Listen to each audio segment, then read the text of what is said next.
Avant toute chose, commençons par régler ce petit souci de footer. Souci qui n'en est pas un. Étant donné que sur la page d'accueil, on l'a créé en dernier, on ne pouvait pas se rendre compte de cet effet-là. Là, en l'occurrence, par défaut, si on crée une nouvelle page et qu'on ajoute le footer, il vient se coller directement à l'élément juste au-dessus. Mais ce qu'on aimerait faire, c'est anticiper de potentielles pages dont le contenu serait assez maigre, ce qui engendrait un footer collé directement après cet élément en plein milieu de la page, alors qu'on aimerait l'avoir à sa place en bas. Pour ça, on prend notre élément footer, on va lui ajouter une marge supérieure en automatique afin qu'il soit toujours projeté vers le bas. Mais lorsqu'on fait ça, ça ne fonctionne pas. Pourquoi? C'est parce que l'élément footer se trouve dans un élément parent qui bénéficie du paramètre display block. Et pour que ça fonctionne, on a besoin de le passer en flex. L'élément parent ici, ça va être le body. On va sur le body et on va venir récupérer notre classe qu'on a déjà, à savoir body qu'on a utilisé sur la page d'accueil pour définir notamment les polices, la couleur du background, etc. Donc on vient sélectionner body, on va lui appliquer le paramètre flex dont on a besoin. Ici, par défaut, c'est à l'horizontale, donc on va le mettre en vertical. Et voilà, maintenant on a notre footer qui est systématiquement projeté vers le bas, même si cet espace est vide. À savoir que de l'avoir mis en flex comme ça ne change rien du tout sur la page d'accueil, ne vous inquiétez pas, ça va juste concerner les pages comme celle-ci. Vous voyez ici, rien n'a changé. Malgré que le body soit en flex, tout le reste est pareil, car les sections se suivent à la verticale comme prévu initialement. Voilà pour notre footer. On va commencer à attaquer la page de la propriété. Ici, on va reproduire un design comparable à ce qu'on va retrouver ailleurs sur le web, sur des sites d'agences immobilières ou des sites de réservation, etc. Donc, à savoir un titre avec les informations principales, donc le nom de la propriété, le prix, le type de bien. On va ajouter également un fil d'Ariane pour pouvoir revenir à la page d'accueil et aussi avoir le lien vers la page de la propriété en question. Donc, sur notre projet, ça n'aura pas trop d'incidence. On va dire que ça va venir styliser un petit peu plus. Mais par contre, si on avait eu une page intermédiaire de liste de propriétés, c'est intéressant d'avoir ce fil d'Ariane parce qu'on pourrait retourner directement à cette page qui affiche l'ensemble des propriétés. Et après ça, on va afficher la photo principale du bien qu'on a déjà utilisé sur les cartes de propriété de la page d'accueil avec un bouton qui permet de lancer le diaporama et visualiser l'ensemble des photos de la propriété. Commençons tout de suite. Donc, on va faire ce qu'on fait d'habitude. On ajoute une section. On prend la section, on vient la glisser entre la navbar et le footer. On lui ajoute notre classe, comme d'habitude. On vient ajouter un container. Toujours pareil, la classe container. Et pour finir, on va prendre un div block qui va englober l'ensemble de ces informations textuelles. Comme ça, on va pouvoir les disposer avec des flexbox exactement comme on le souhaite. Et on va d'ores et déjà lui donner une classe.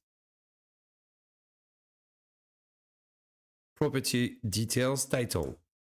À l'intérieur de ce div, on va ajouter deux autres divs qui, eux, vont englober également deux sets d'informations, à savoir à gauche le titre de la propriété et le type de la propriété, et à droite le prix de la propriété et son fil d'Ariane. On va avoir besoin de deux nouveaux divs car on va utiliser le paramètre flexbox pour pouvoir les disposer verticalement, ici comme ici.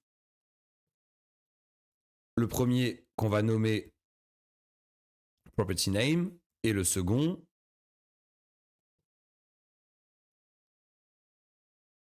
property price. Ok, donc on voit qu'ils sont disposés verticalement. Nous, on les veut horizontalement, de part et d'autre de l'écran ici. On va commencer par ajouter flexbox, direction horizontale. Très bien. Et ensuite, on veut que property price soit complètement vers la droite. On prend property price et on peut faire un margin auto vers la gauche. Mais bon, cette propriété, elle marche très bien et je vous la recommande, mais on l'a déjà utilisée. Donc je vais en profiter pour vous montrer une autre manière de faire directement au niveau de l'élément parent. On va reset tout ça, on va prendre Property Details Title, et donc on retrouve les informations qu'on connaît déjà, à savoir la direction, si on veut centrer, en haut à gauche, à droite, etc. etc. Le gap également, un peu comme le grid. Et après ici, on a la possibilité de mettre des options directement sur l'axe des X, donc en ligne, et axe des Y si c'était une colonne. Et si on va dans X ici, on voit que c'est centré vers la gauche. Au centre ici, donc on retrouve les informations qu'on a dans ce carré, donc si on voulait centrer ou mettre vers la droite. Et après, on a deux nouvelles options, Space Between, donc ajouter un espace au maximum possible entre ces deux éléments, ou Space Around pour avoir une équidistance entre les deux éléments et les marges qu'ils ont sur les côtés. Ça permet d'avoir des résultats assez spécifiques lorsqu'on en a besoin. Nous, on va prendre le Space Between pour reproduire l'effet du margin left. Et comme ça, le paramètre ne s'applique que à l'élément parent. Le résultat est exactement le même, c'est juste une manière différente de faire. On a donc nos divs qui sont prêts, qui sont séparés. On va pouvoir ajouter le contenu à l'intérieur de chacun d'eux. Commençons par ajouter le heading, qu'on va définir de niveau 1. Rappelez-vous, je vous expliquais sur la page d'accueil qu'on a toujours besoin de un heading, donc titre de niveau 1, qui va définir la page. D'où en l'occurrence, on sait que cette page, elle va parler essentiellement de la propriété en question. On voit domaine des oliviers. Ce titre-là, H1, va parler de la page du domaine des oliviers. Donc on va rattacher ça au nom. Ce qu'on va pouvoir faire ici, c'est lui ajouter une classe qu'on utilise déjà. Comme ça, on va déjà récupérer une bonne partie des paramètres de texte, donc couleur, taille, etc. Donc en l'occurrence de title section. Voilà. Maintenant, on va pouvoir ajouter un text block en dessous qui va indiquer le type de la propriété. On va rattacher cet élément au type. On va lui ajouter une classe, property type, et commencer à le styliser. On va lui donner bien sûr notre police de base, police de texte.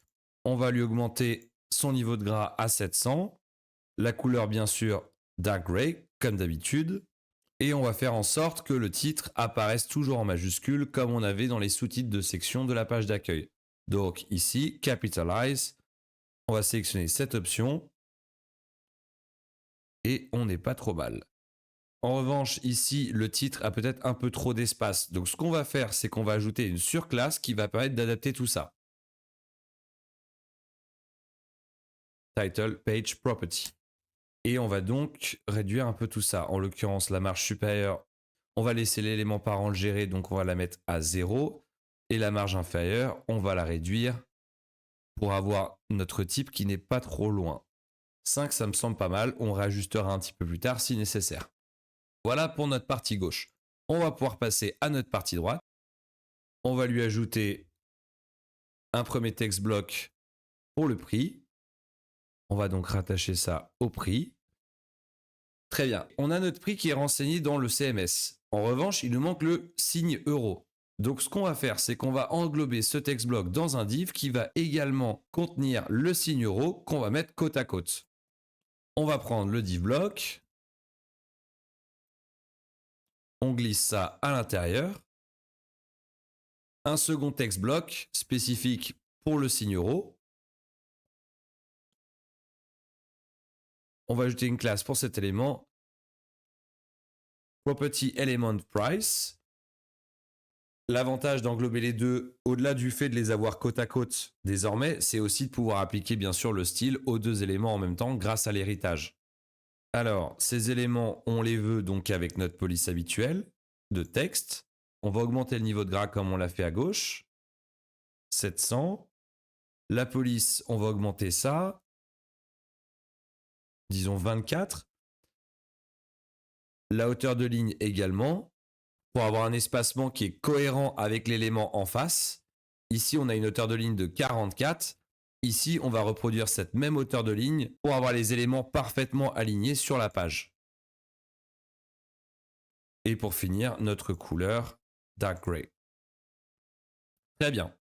On a notre signe euro. On va rajouter un petit espace sur la gauche. Pour éviter de créer une classe juste pour ça, on va venir juste insérer un espace avec Shift espace pour que cet espace soit toujours pris en compte par le navigateur. On va maintenant ajouter notre fil d'Ariane, mais malheureusement Webflow ne fournit pas d'éléments déjà préparés pour créer un fil d'Ariane. Donc on va le fabriquer nous-mêmes avec les éléments à notre disposition.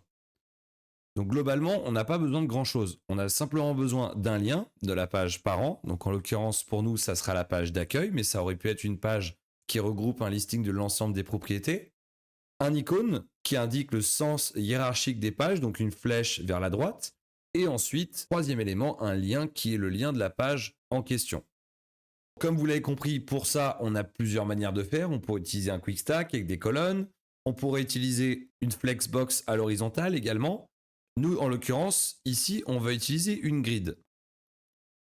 Car ça va nous permettre de bénéficier du système de colonnes et de lignes sans avoir non plus les éléments cellules créés automatiquement. Donc, on va pouvoir mettre nos éléments directement à l'intérieur. Et également, on anticipe le fait que sur mobile, on aura potentiellement besoin de masquer des éléments ou les disposer verticalement plutôt qu'horizontalement. C'est aussi des choses qu'on peut faire avec les deux autres éléments, mais avec un peu plus de complexité. Donc on va aller au plus simple et au moins ça nous permet de réutiliser celui-ci qui est souvent mis de côté par rapport au quick stack. Comme on l'a dit, on va avoir trois éléments. Donc on va avoir besoin de trois colonnes. On va supprimer une colonne ici. On va supprimer une ligne ici et on va ajouter une nouvelle colonne pour nos trois éléments. On va venir glisser un text link pour le premier qu'on va lier à la page d'accueil, la page parent de la page en question. Et pour le texte, on va simplement écrire accueil. Après ça, on va avoir une icône. On va retourner dans notre application Icon Drop ici. Material Design Icon. On va venir taper Arrow Drop. Et on va prendre celui-ci. Donc évidemment, comme on était sur le body, s'affiche à la fin. On va venir le glisser juste après notre link. On va tout de suite lui donner une classe afin d'affecter sa taille. Breadcrumb Icon. Breadcrumb pour fil d'Ariane en anglais. Et on va lui donner une hauteur et une largeur comparables, donc une quinzaine de pixels. Et la hauteur 15 pixels aussi. Et bien sûr avec la couleur dark gray comme d'habitude. On a un deuxième lien, donc text link encore, qui lui va être attaché à la page en cours. Donc on va venir dans page de collection page ici, donc lié au CMS, et dire current propriété. Et bien sûr, on veut également alimenter le texte ici par le nom de la propriété en question, domaine des oliviers. On va commencer par organiser la grid en la stylisant un petit peu pour que ça revienne à la normale. Du coup, grid 4 qu'on va renommer en breadcrumb et pour lequel on va définir un niveau flex afin que les éléments prennent une taille automatique à l'intérieur et qu'on puisse les manipuler plus facilement. L'icône est vers le haut, on va vouloir le centrer avec tout le reste, donc on va dire qu'on veut l'ensemble au milieu. Très bien, on a notre fil d'Ariane. Pour pousser un petit peu plus le property element price, on va dire aussi qu'on veut centrer tout vers la droite. Comme ça, tout est aligné à gauche et tout est aligné à droite. Et pour finir, on va donc styliser nos breadcrumb links, nos liens du fil d'Ariane. Donc ici, on va surtout changer la police, donc la police de texte comme d'habitude. On va lui donner notre couleur jaune pour contraster un petit peu. Et on va bien sûr lui enlever son décor. Pour rappel, le décor qui est la ligne qui par défaut va souligner l'ensemble des liens ajoutés à une page web. On prend le deuxième, on lui ajoute la fameuse classe. On va ajouter un petit peu d'espace ici. On va prendre notre property element price et ajouter une marge inférieure d'une dizaine de pixels, disons. Et bon, en faisant ça, on voit qu'on perd un petit peu l'alignement avec les éléments ici. On a toujours un espace vers le bas. Ce qu'on va pouvoir faire ici, ça va être changer le gap entre ces éléments ou entre ces éléments pour que ça se répercute de manière globale, étant donné qu'on a tout paramétré pour que ça se fasse automatiquement. Prenons par exemple domaine des oliviers, donc on n'a plus besoin de cette marge inférieure. On va la remettre à 0. Et on va dire dans property name qu'on veut avoir un gap, donc un espace entre les deux éléments de par exemple 10 pixels. On voit automatiquement que cet espace de 10 pixels se produit également sur la droite. Ça permet d'avoir un comportement qui est relativement responsive parce qu'en fonction des tailles d'écran et en fonction de l'orientation des éléments, on va toujours avoir Villa à gauche et le fil d'Ariane à droite qui vont se projeter toujours vers le bas au même titre que le footer au début de cette section. Voilà pour cette partie titre avec les informations principales de la propriété. Dans la prochaine vidéo, on va voir l'image de la propriété ainsi que le lien pour ouvrir le diaporama.